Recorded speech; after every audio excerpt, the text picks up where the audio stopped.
वो काहे के लिए गए? तो बिहार के नागरिक ने हैं। अरे इन लोग के बोलने का कोई औचित्य नहीं है। जिसको पार्टी ने ही विश्वासघाती करार दे दिया हो और रन छोड़ के भाग गए तो उन पर क्या टिप्पणी करने की जरूरत है? उन पर टिप्पणी करने की जरूरत नहीं। घर में रह कर करके आग लगा रहे थे। चेहरा तो बेनकाब इनका हो गया। इस्लामपुर में, नालंदा के इस्लामपुर में पार्टी हार गई और संपत्ति वहाँ इनके परिजन लिखवा रहे थे, और जो आरोप लगे उसका जवाब क्यों नहीं दे रहे हैं? अरे लोकतंत्र में भाषा अच्छी रखिए। यही सिखाया गया है आपको। सांस्कृतिक राष्ट्रवाद, एकात्म मानवतावाद, या किसी से मिल रहा है तो तानाशाही हुकूमत है क्या? आप रोक दीजिएगा क्या? सीपी सिंह पटना पहुंचे हैं और पटना पहुंचते ही वो इस बात को कह रहे हैं कि बिहार की जनता बाढ़ और सुखाड़ से त्रस्त है और नीतीश कुमार दिल्ली घूमने में मस्त है। तो वो दिल्ली काहे के लिए गए थे? वो काहे के लिए गए? तो बिहार के नागरिक ने हैं। अरे इन लोग के बोलने का कोई औचित्य नहीं है।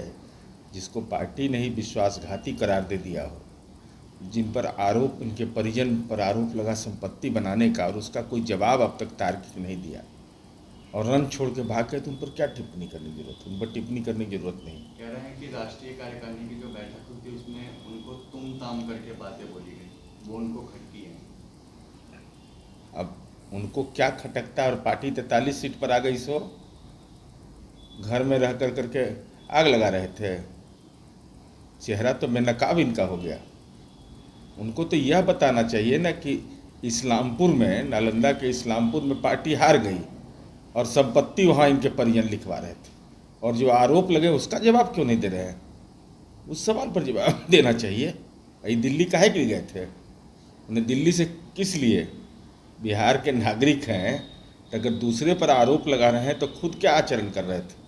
इसलिए इनके बयान को बहुत तवज्जो देने की जरूरत नहीं। राजनीतिक आश्रय स्थल खोज रहे हैं। होगी उनकी दिल्ली में। लेकिन आज बीजेपी के प्रदेश अध्यक्ष संजय जायसवाल का ट्वीट आया है। उन्होंने कहा है कि पलटू संग पप्पू, बताया नीतीश कुमार को उन्होंने इस तरह का तंज कसा है। नहीं, तंज नहीं कसा है। वो भाषाई रूप से हमको लगता है कि राजनीति में अपसंस्कृति के पर्याय हो गए, क्योंकि स्वाभाविक है, कर्म के बदौलत तो इनको मिला नहीं। ये तो राजद के प्रखंड अध्यक्ष से प्रदेश अध्यक्ष तक का सफर दिए है। अरे लोकतंत्र में भाषा अच्छी रखिए। यही सिखाया गया है आपको। सांस्कृतिक राष्ट्रवाद, एकात्म मानवतावाद, ये अटल अडवाणी जी का भाजपा है, नहीं रहा क्या? इसी ढंग की भाषा का इस्तेमाल करते हैं। तो आप भाषा का क्यों परेशान क्यों है? कोई किसी से मिल रहा है तो तानाशाही हुकूमत है क्या? आप रोक दीजिएगा क्या? भारतीय जनता पार्टी की औकात है रोक देने की? तो इस ढंग की भाषा का इस्तेमाल, नीतियों पर न बोलिए।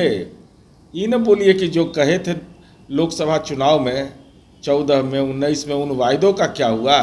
उन वायदों पर अपनी ट्वीट करते तो ज़्यादा अच्छा रहता।